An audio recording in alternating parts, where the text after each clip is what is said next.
Anna Karenina, de Lev Tolstoy.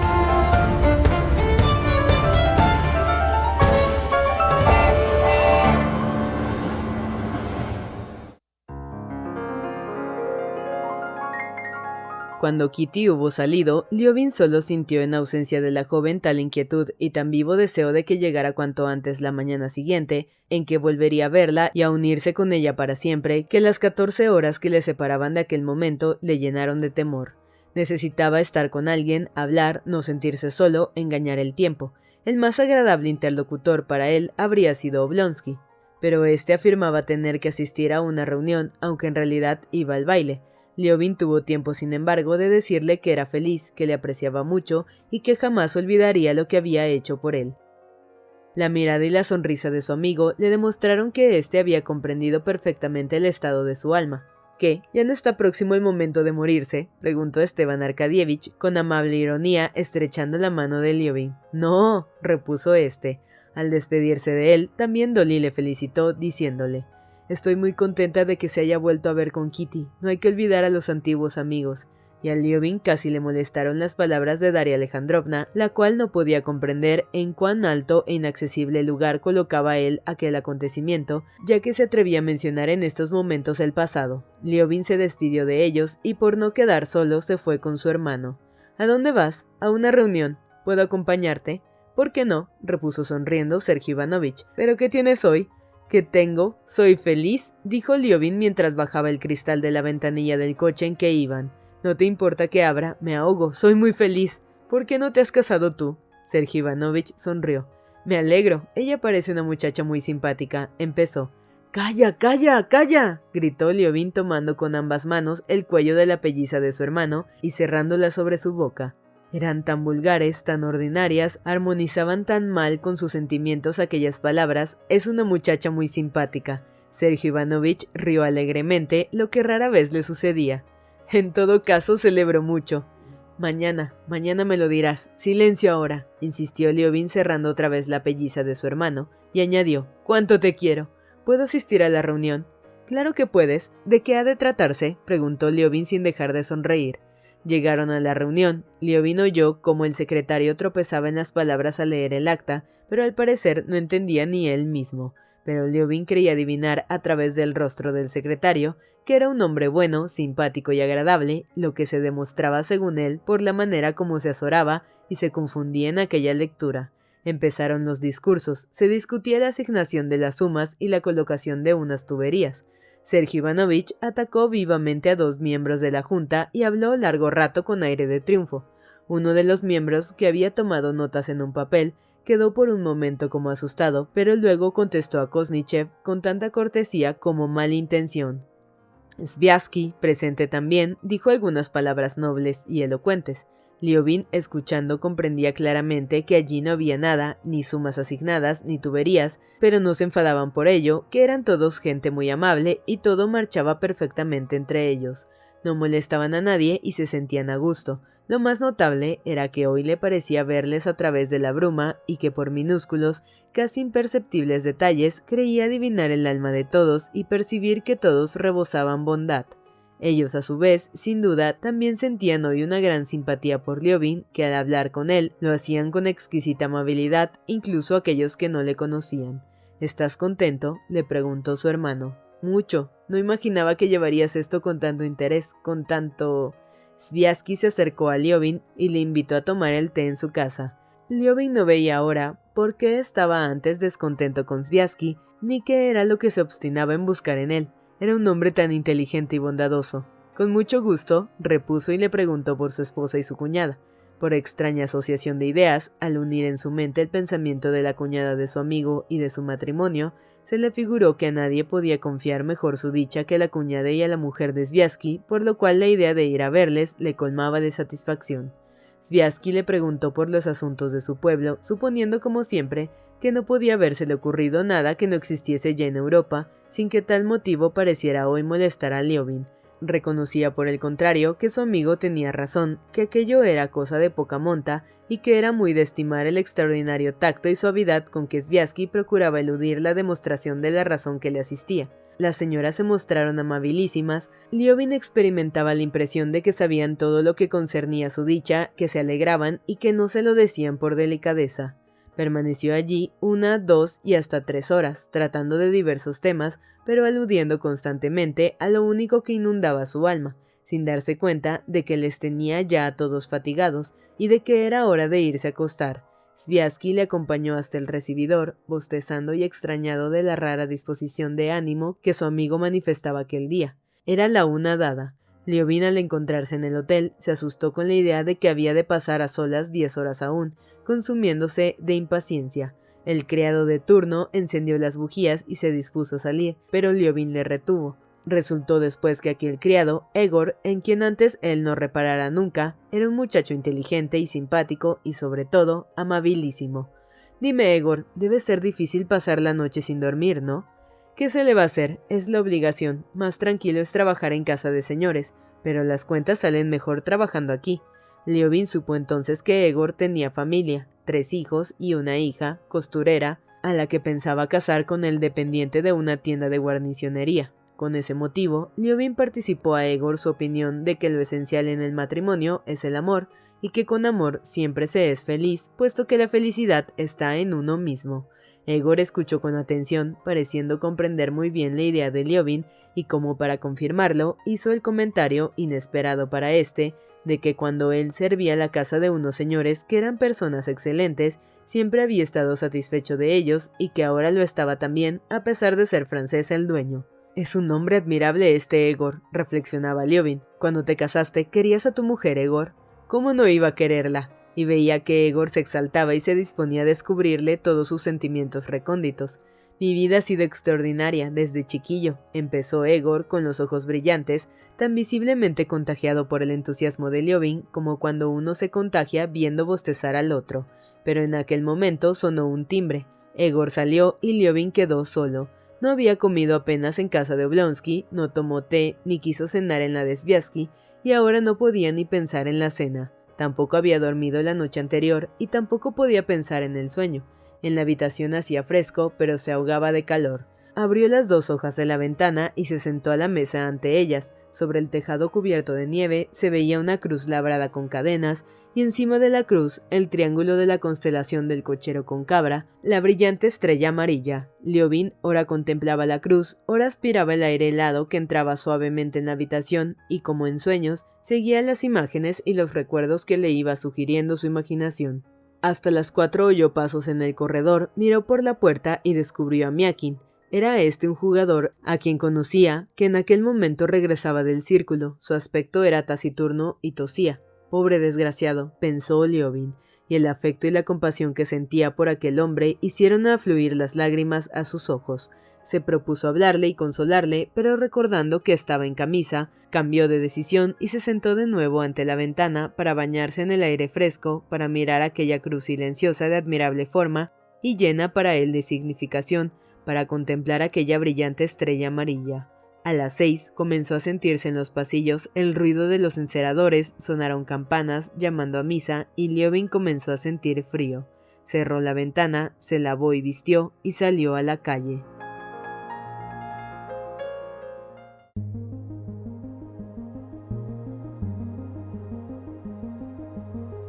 Las calles estaban desiertas aún y Liovin se dirigió a casa de los Sherbatsky. La puerta principal se hallaba cerrada y todo dormía. Volvió al hotel, subió a su alcoba y pidió café. El camarero de día, que ya no era Egor, se lo trajo.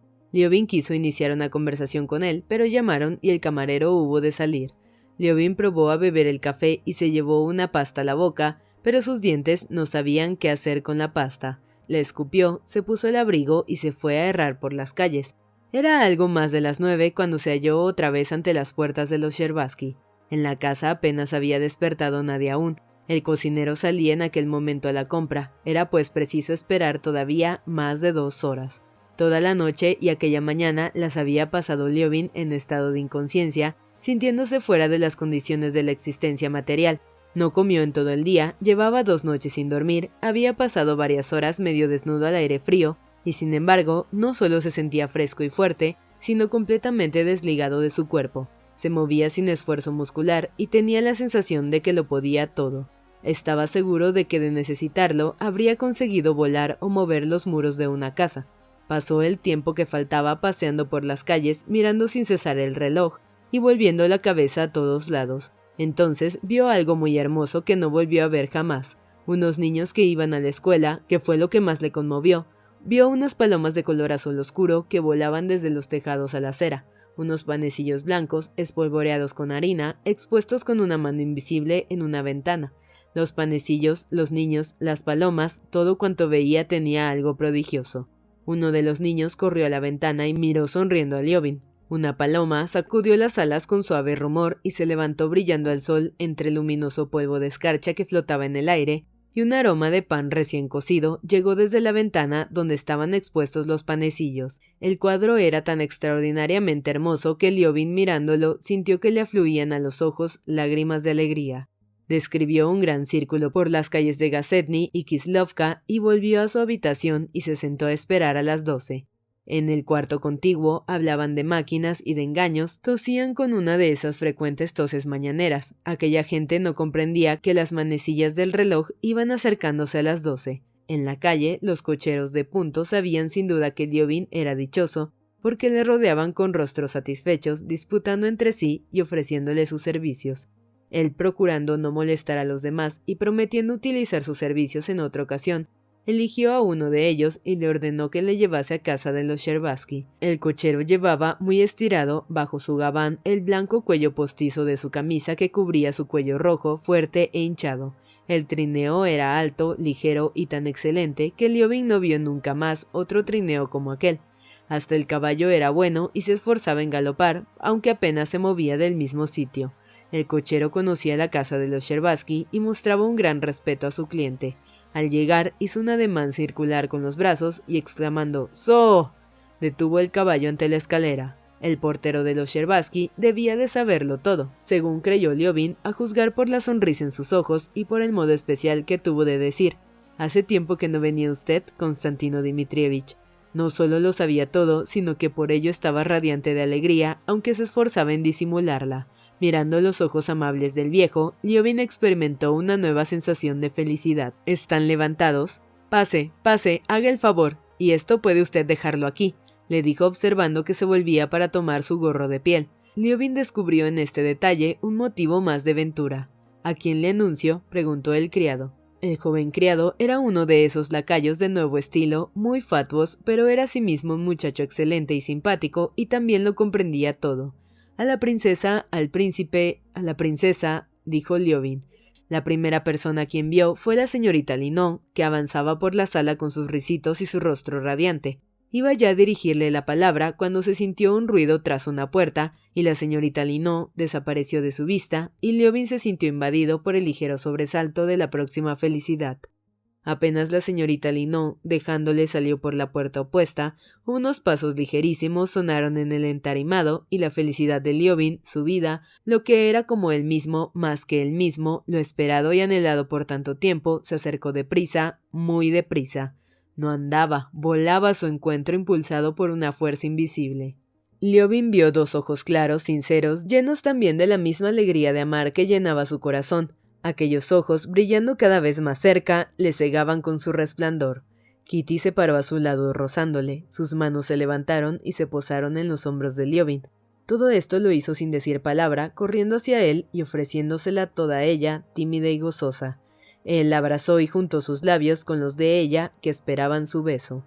Kitty tampoco había dormido en toda la noche. Sus padres habían dado su consentimiento y se sentían felices con su dicha. Ella, queriendo ser la primera en anunciárselo, había estado esperándole toda la mañana. Deseaba verle a solas y esto la complacía y a la vez la avergonzaba y llenaba de timidez, porque no sabía lo que haría cuando él apareciese ante sus ojos. Sintió los pasos de Liovin, oyó su voz, esperó tras la puerta a que se fuese la señorita Linot.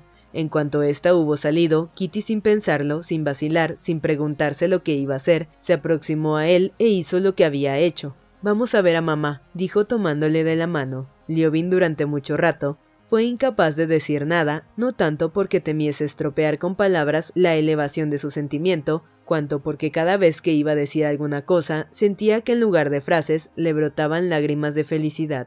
Tomó la mano de Kitty y la besó. Es imposible que sea verdad, dijo con voz profunda. No puedo creer que tú me ames.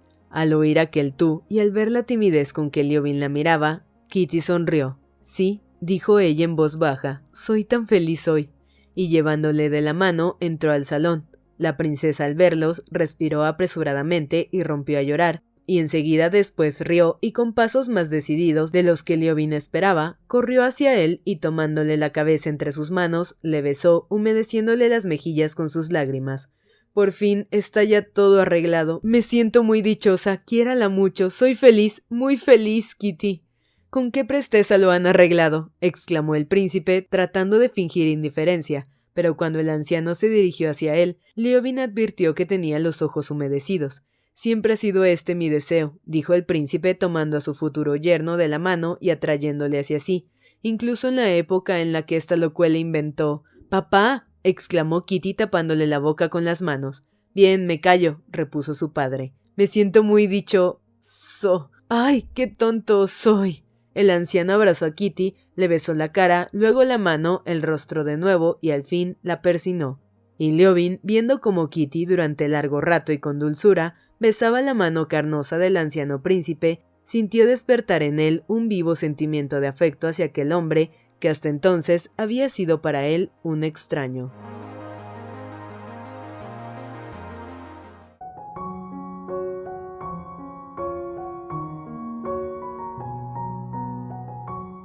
La princesa sentada en la butaca callaba y sonreía. Kitty, en pie junto a la de su padre, mantenía la mano del anciano entre las suyas. Todos callaban. La princesa fue la primera en hablar y en dirigir los pensamientos y sentimientos generales hacia los planes de la nueva vida, y a todos, en el primer momento, les pareció aquello igualmente doloroso y extraño. ¿Y qué? ¿Cuándo va a ser la boda? Hay que recibir la bendición, publicar las amonestaciones. ¿Qué te parece, Alejandro?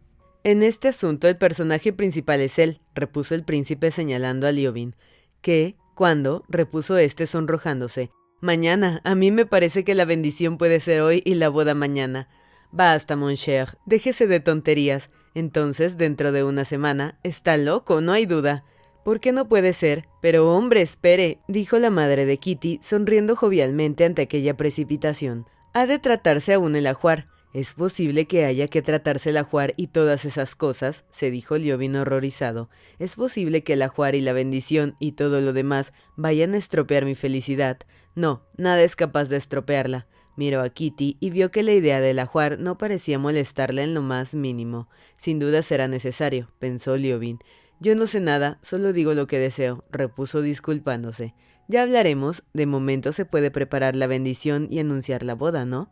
La princesa se acercó a su marido, le besó y se dispuso a salir, pero él la retuvo y la abrazó y besó suavemente, sonriendo con dulzura como un joven enamorado.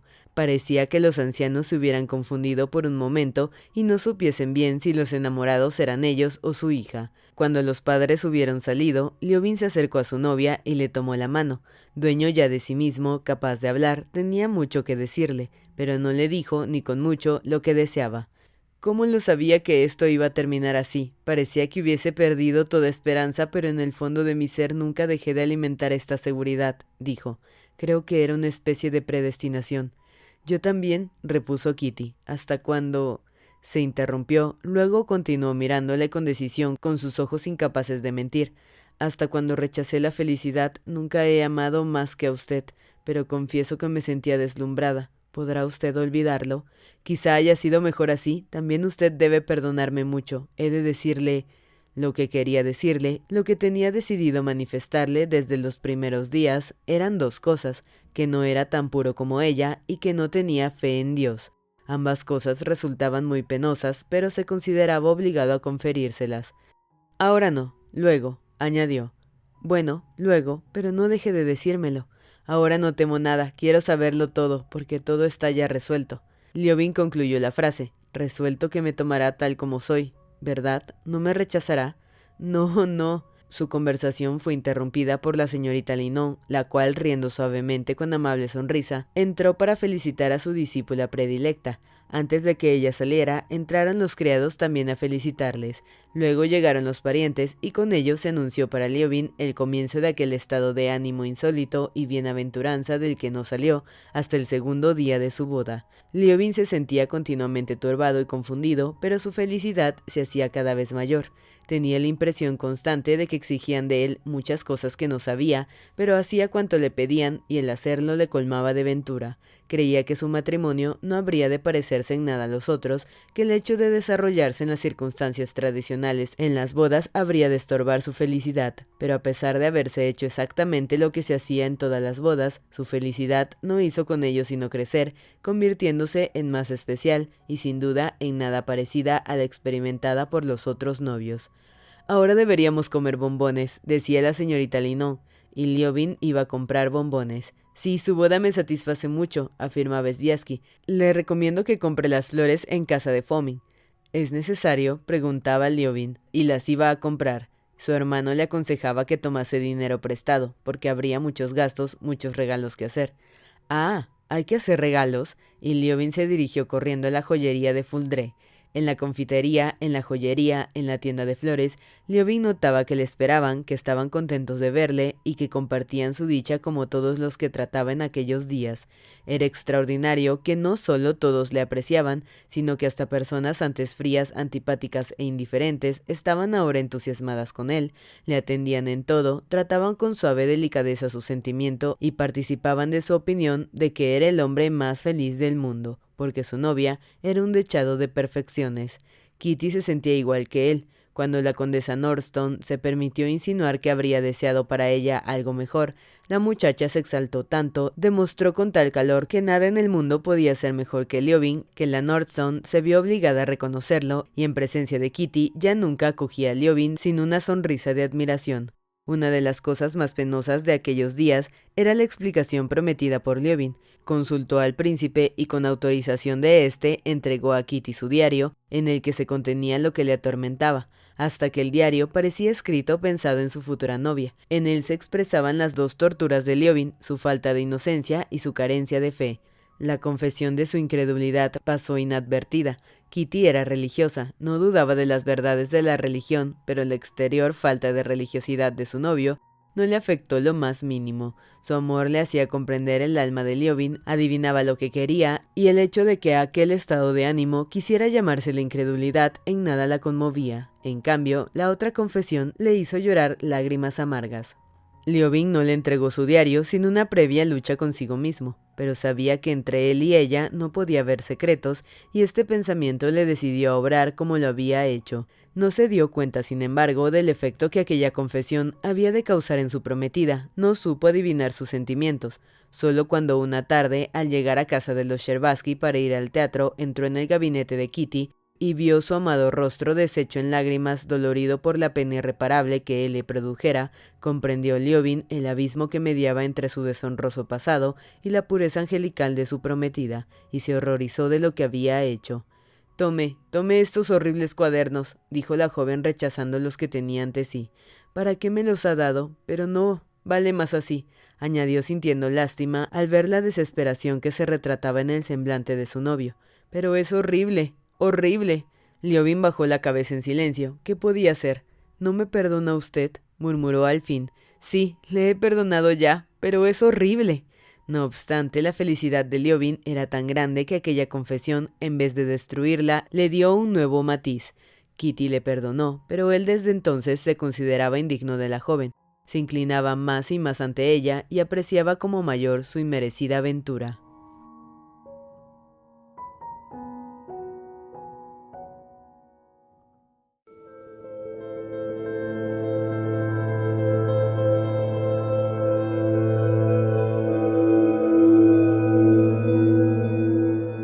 Recordando sin querer la impresión de las conversaciones que sostuviera durante la comida y después de ella, Alexei Alejandrovich volvió a la solitaria habitación del hotel.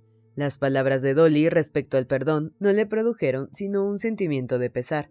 Aplicar o no a su caso las normas cristianas era cosa ardua de la que no podía hablarse superficialmente, y la cuestión estaba resuelta por él hacía tiempo. De todo lo que allí se dijera, lo que más impresión le había producido fueron las palabras del ingenuo y bondadoso Turovtsin. Se portó como un hombre, le desafió y le mató.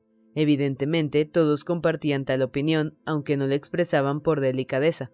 En fin, es cosa resuelta, no hay que pensar más en ello, se dijo. Y meditando en su futuro viaje y en el asunto que iba a estudiar, entró en su cuarto y preguntó al conserje por su criado que le acompañaba. El conserje contestó que el criado había salido hacía ya algún rato. Alexei Alejandrovich ordenó que le sirviesen el té. Se sentó a la mesa, tomó la guía de ferrocarriles para estudiar el itinerario de su viaje. «Hay 2 telegramas», dijo el criado cuando volvió y entró en la habitación. «Pido perdón a vuecencia por haberme tomado la libertad de salir un momento». Alexei Alejandrovich tomó los despachos y los abrió. El primero contenía la noticia de haber sido designado Stremov para un cargo ambicionado por Karenin. Tiró el telegrama, se sonrojó e incorporándose comenzó a pasear por la habitación. «Que vous perder Júpiter de menta prius», se dijo incluyendo en tal quos a las personas que habían favorecido el nombramiento. No solo le disgustaba el hecho de que le dejaran de lado, sino que le extrañaba y no comprendía que no viesen todos que cualquier otro habría sido mejor que aquel charlatán de Stremov para semejante cargo. ¿Cómo no comprendían que trabajaban para su propia ruina, que perjudicaban su propio prestigio con aquel nombramiento? «Será algo por el estilo», se dijo con amargura al tomar el segundo telegrama. Era de su mujer. La palabra Ana, trazada con el lápiz azul de telégrafos, fue lo primero que hirió su vista. «Ana», leyó, y luego, «me muero, pido, suplico venga, perdonada moriré más tranquila». Karenin sonrió con desdén y tiró el telegrama. Así al primer momento no le cabía duda alguna de que se trataba de alguna argucia, de un engaño. No se detiene ante ningún embuste, pero va a dar a luz. Quizás padezca una fiebre puerperal. ¿Y qué fin sigue? Que yo reconozca al niño, que me comprometa y no plantee el divorcio, pensaba. Pero ahí dice, me muero. Volvió a leer el telegrama y de pronto el sentido directo de lo que en él estaba escrito le sorprendió.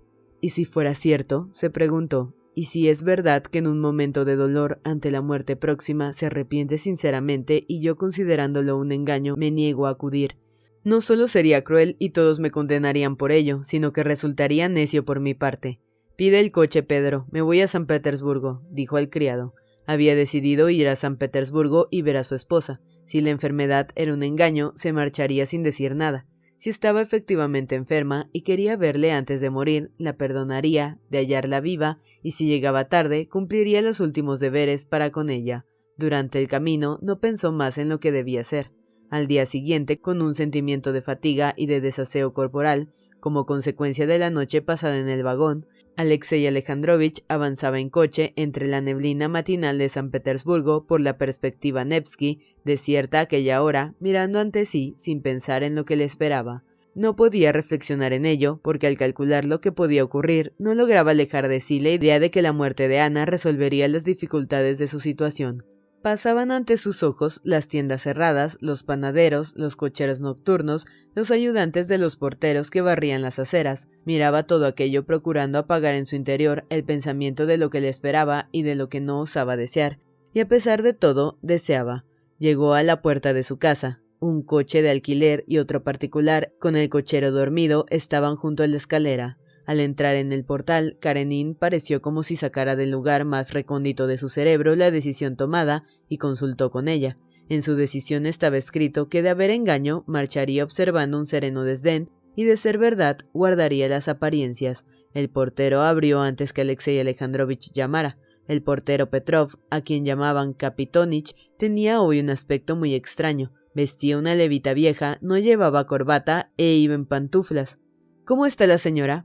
«Ayer dio a luz felizmente». Alexei Alejandrovich se detuvo y palideció, y solo ahora comprendió que deseaba con toda su alma que Ana muriese. «¿Y de salud?» Corby, con su delantal de mañana, bajaba corriendo la escalera. «Muy mal», contestó. «Ayer hubo consulta de médicos, el doctor está ahora en casa». «Suban el equipaje», ordenó Karenin, y sintiendo cierto alivio al saber que existía aún la posibilidad de la muerte, entró en el recibidor. En el perchero había un capote militar. Karenin, viéndolo, preguntó, «¿Quién está en casa?» «El médico, la comadrona y el príncipe Vronsky». Alexei Alejandrovich pasó a las habitaciones interiores. En el salón no había nadie. Al oír el rumor de sus pasos, la comadrona tocada con una cofia de cintas color lila salió del cuarto de Ana, se acercó a Karenin y con la familiaridad que le da la inminencia de la muerte, le tomó por el brazo y le llevó a la alcoba. «Gracias a Dios ha llegado, no hace más que hablar de usted», dijo la mujer. «Traigan hielo enseguida», pidió desde la alcoba la voz autoritaria del médico. Alexei Alejandrovich entró en el gabinete de Ana. Junto a la mesa, sentado de lado en una silla baja, Vronsky, con el rostro oculto entre las manos, lloraba. Al oír la voz del médico, saltó de la silla, apartó las manos de su rostro y vio a Karenin. Al verle ante sí, quedó tan confundido que se sentó otra vez, hundiendo la cabeza entre los hombros como si quisiera desaparecer. Poco después, sobreponiéndose, se levantó y dijo: «Se muere. Los médicos dicen que no hay salvación. Estoy a su disposición en todo, pero permítame quedarme aquí. Al fin y al cabo, es su voluntad y yo...» Karenin, al ver las lágrimas de Vronsky, se sintió invadido por aquel desconcierto espiritual que le producía siempre el aspecto del sufrimiento. Sin terminar de escuchar las palabras de Vronsky, cruzó precipitadamente el umbral de la alcoba. Desde el cuarto llegaba la voz de Ana y su voz era animada, alegre, con una entonación muy definida. Alexei Alejandrovich entró y se acercó al lecho. Ana yacía en él con el rostro vuelto hacia su marido. Sus mejillas ardían, sus ojos brillaban, las pequeñas y blancas manos salían de las mangas de la camisola y jugaban con las puntas de las sábanas retorciéndolas.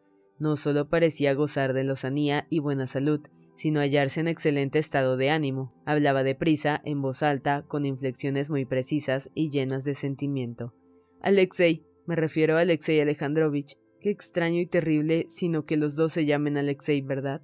Pues Alexei no me lo rehusaría, yo lo habría olvidado todo, y él me perdonaría. ¿Por qué no viene? Es bueno aunque él mismo no sabe que lo es. Dios mío, qué pena, denme agua, pronto, pero esto será malo para ella, para mi niña. Bueno, entonces llévenla a la nodriza. Sí, estoy conforme, valdrá más, cuando él llegue se disgustará viéndola, llévensela». «Ya ha llegado Ana Arkadievna, está aquí», dijo la comadrona, tratando de llamar la atención de Ana sobre su marido. «Qué tonterías», continuaba ella sin verle. Denme a la niña, no ha llegado aún. Dice usted que no me perdonará porque no le conoce. Nadie le conocía, únicamente yo, y me daba pena. Oh, sus ojos. Sergio tiene los ojos como él, por eso no quiero mirárselos. Han dado de comer a Sergio. Estoy segura de que van a olvidarle, y él no le habría olvidado. Hay que trasladar a Sergio a la alcoba del rincón y decir a Mariette que duerma aquí». De pronto, Ana se hizo un ovillo con temor, cual si esperase un golpe, se cubrió las manos con la cara como para defenderse. Había visto a su marido. «No, no», exclamó, «no le temo, no temo la muerte. Acércate, Alexei. Hice que te apresuraras porque tengo poco tiempo de vida. Enseguida vendrá la fiebre, no comprenderé nada, pero ahora lo entiendo todo y todo lo veo». En el rostro arrugado de Alexei Alejandrovich se dibujó una expresión de sufrimiento. Tomó la mano de Ana y trató de decirle algo, pero no pudo pronunciar una sola palabra. Su labio inferior temblaba, luchaba con su emoción y solo de vez en cuando miraba a su esposa, y cada vez que lo hacía, veía los ojos de ella mirándole con tanta suavidad y dulzura como nunca le había mirado. «Espera, no sabes. Espera, espera». Y Ana se interrumpió como para concertar sus ideas. Sí, empezó. «Es lo que quería decirte, no te extrañe, soy la misma de siempre, pero dentro de mí hay otra, y le temo. Es esa otra la que amó a aquel hombre y trataba de odiarte sin poder olvidar la que antes había sido, pero aquella no era yo, ahora soy la verdadera, soy yo misma, toda yo. Me muero, ya lo sé, puedes preguntarlo. Siento un peso en los brazos, las piernas, los dedos. Mira qué dedos tan enormes, pero todo esto va a acabar pronto. Solo necesito una cosa, que me perdones sin reservas. Soy muy mala». El aya me decía que una santa mártir, ¿cómo se llama?, era peor aún. «Quiero ir a Roma, allí hay un desierto, no quiero estorbar a nadie. Solo llevaré conmigo a Sergio y a la niña. No puedes perdonarme, yo ya sé que esto no se puede perdonar. No, vete, eres demasiado bueno». Con una de sus ardientes manos, Ana retenía las de su marido mientras le rechazaba con la otra. La turbación de Karenin aumentaba de instante en instante, y llegó a un grado tal que desistió de luchar, y de pronto sintió que lo que siempre consideraba como un desconcierto espiritual era por el contrario un estado de ánimo tan venturoso que le daba una nueva felicidad antes desconocida. No pensó en que la doctrina cristiana que él practicaba le ordenaba perdonar y amar a sus enemigos, pero ahora el sentimiento de amarlos y perdonarlos le colmaba el alma. Permanecía arrodillado con la cabeza apoyada sobre la articulación de uno de los brazos de su mujer, que le quemaba como fuego a través de la camisola, y lloraba como un niño. Ana abrazó su cabeza, que empezaba a perder el cabello, se acercó a él y con audaz orgullo levantó la mirada. «Así es él, ¿lo ve? Ya lo sabía yo. Y ahora adiós todos, adiós. ¿Para qué han venido todos esos? Que se marchen. Pero sáquenme esas mantas». El médico separó sus manos, las recogió cuidadosamente en las almohadas y tapó sus hombros. Ella, obediente, se inclinó y miró ante sí con ojos radiantes. «Recuerda una cosa, que solo deseaba tu perdón. No pido más. ¿Por qué no viene él?» Y miraba la puerta del cuarto donde estaba Vronsky. «Acércate, acércate y dale la mano». Vronsky se acercó a la cama, contempló a Ana y se cubrió el rostro con las manos. «Descúbrete la cara y mírale, es un santo», dijo Ana. «Descúbrete la cara», repitió con irritación. «Alexei Alejandrovich, descúbrele la cara, quiero verle». Karenin separó las manos de Vronsky de su rostro, que resultaba terrible por la expresión de pena y vergüenza que transparentaba. «Dale la mano, perdónale». Alexei Alejandrovich dio la mano a Vronsky sin reprimir ya las lágrimas que acudían a sus ojos. «Gracias a Dios, gracias a Dios. Ahora todo está arreglado. Quiero estirar un poco las piernas. Así estoy bien. Con qué mal gusto han sido pintadas esas flores. No se parecen en nada a las violetas de verdad», dijo señalando los papeles pintados que cubrían las paredes de la habitación. Dios mío, ¿cuándo terminará esto? Denme morfina, doctor. Denme morfina. Doctor, deme morfina. Ay, Dios mío, Dios mío. Y se agitaba en el lecho. El médico de cabecera y los otros doctores decían que aquello era una fiebre puerperal, de la cual el 99% de los casos terminan con la muerte. Todo el día lo había pasado Ana con fiebre, delirio y frecuentes desvanecimientos. A medianoche la enferma había perdido el conocimiento y estaba casi sin pulso. Esperaban el fin de un momento a otro. Vronsky se fue a su casa. Por la mañana acudió para saber cómo seguía la enferma. Karenin, hallándole en el recibidor, le dijo: «Quédese, quizá ella pregunte por usted», y él mismo le acompañó al gabinete de su esposa. Por la mañana, Ana entró de nuevo en un periodo de exaltada animación, de conversación rápida y agitada, que terminó de nuevo en un desvanecimiento. El tercer día, el hecho se repitió, y los médicos dijeron que empezaba a haber esperanzas. Este día Karenin se dirigió al gabinete donde estaba Vronsky, cerró la puerta y se sentó frente a él. «Alexei Alejandrovich», dijo Vronsky, comprendiendo que llegaba el momento de las explicaciones. «No puedo ni hablar, no sabría hacerme cargo de las cosas. Tenga piedad de mí, por terrible que sea para usted esta situación. Créame, lo es todavía más para mí». E hizo un ademán de levantarse, pero Karenin le sujetó el brazo y le dijo: «Le ruego que me escuche, es necesario. He de manifestar los sentimientos que me han guiado y me guían para que usted no se llame engaño respecto a mí.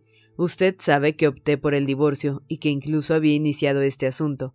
No le ocultaré que antes de entablar la demanda vacilé y sufrí mucho. Confieso que me atormentaba el deseo de vengarme, de hacerles daño a usted y a ella. Cuando recibí el telegrama llegué con iguales sentimientos. Mas diré, he deseado la muerte a Ana, pero...» Alexei Alejandrovich calló un momento, reflexionando si debía o no abrirle su corazón. «Pero la vi y la perdoné, y la felicidad que experimenté perdonándola me indicó mi deber. He perdonado sin reservas, sincera y plenamente. Quiero ofrecer la mejilla izquierda al que me ha abofeteado la derecha. Quiero dar la camisa al que me quite el caftán. Solo pido a Dios que no me quiten la dicha de perdonar». Las lágrimas llenaban sus ojos, su mirada lúcida y serena sorprendió a Vronsky. «Mi decisión está tomada. Puede usted pisotearme en el barro, hacerme objeto de irrisión ante el mundo, pero no abandonaré a Ana y no le dirigiré jamás a usted una palabra de reproche», continuó Alexei Alejandrovich. «Mi obligación se me aparece ahora con claridad. Debo permanecer al lado de mi esposa y permaneceré. Si ella desea verle, le avisaré, pero ahora me parece mejor que usted se vaya». Karenin se levantó y los sollozos ahogaron sus últimas palabras. Vronsky se levantó también y, medio encorvado, miraba con la frente baja a Alexei Alejandrovich. No comprendía los sentimientos de aquel hombre, pero adivinaba que eran muy elevados, incluso inaccesibles para él.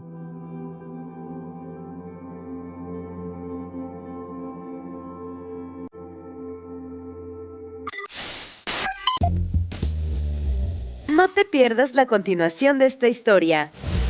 Capítulos todos los lunes, miércoles y viernes. ¡Suscríbete! El Cuentero, con historias para tus oídos.